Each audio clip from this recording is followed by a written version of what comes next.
என்னை பத்தி சொல்லும் போது பலர் வேண்டியவர்களும் விமர்சகர்களும் எதிர்கட்சிக்காரர்களும் சொல்வது தோத்து போன அரசியல் பேசுறாரு விடியான்றது அப்படின்பாங்க. நான் எப்படி தோத்து போனேன் என்பதை நான் உணர்கிறேன் என்பதை உங்களுக்கு சொல்லுகிறேன்.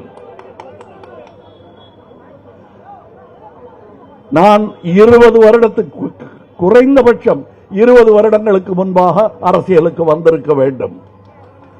அது வர தவறினேன் என்பதுதான் எனக்கு தோல்வியாகப்படுகிறது. அப்படி வந்திருந்தால் இன்று நான் நின்று பேசிக் கொண்டிருக்கும் வார்த்தைகளும் இடமும் வேறாக இருக்கும்.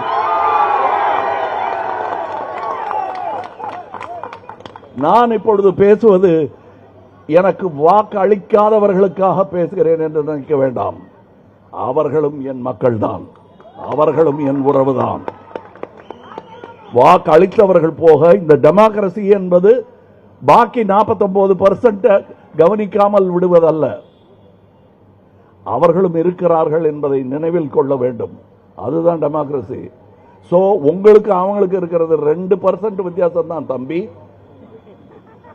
என்னங்க தாடியெல்லாம் வச்சு போற பார்த்து தம்பிங்கிறீங்க. காலம் அவர்களை தம்பியாக்கிவிடும். யாரை அண்ணலாக்க வேண்டுமோ அவரை அண்ணலாக்கும்.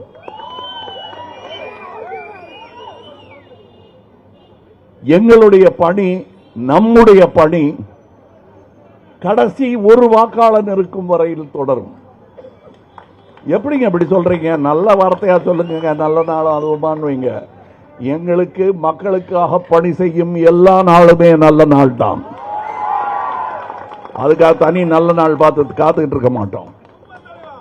எந்த ஓட்டுக்காக பெரியார் இத்தனை நாள் தன்னுடைய உயிர் போகும் தருவாய் வரை பிரச்சாரம் செய்து கொண்டிருந்தார்? யாருடைய ஓட்டுக்காக? தனக்கு வேண்டும் என்பதற்காகவா? அவர்கள் எல்லாம் எனக்கு எப்படி காந்தியாரை பிடிக்குமோ அதையே அளவு பெரியாரையும் பிடிக்கும். பெரியார் இருந்து உண்மையை பேசி இருந்தால் தன்னுடைய விலாசத்தை அவர் சொல்லி இருப்பார். அவரே காந்தியின் சிஷ்யன் தான்.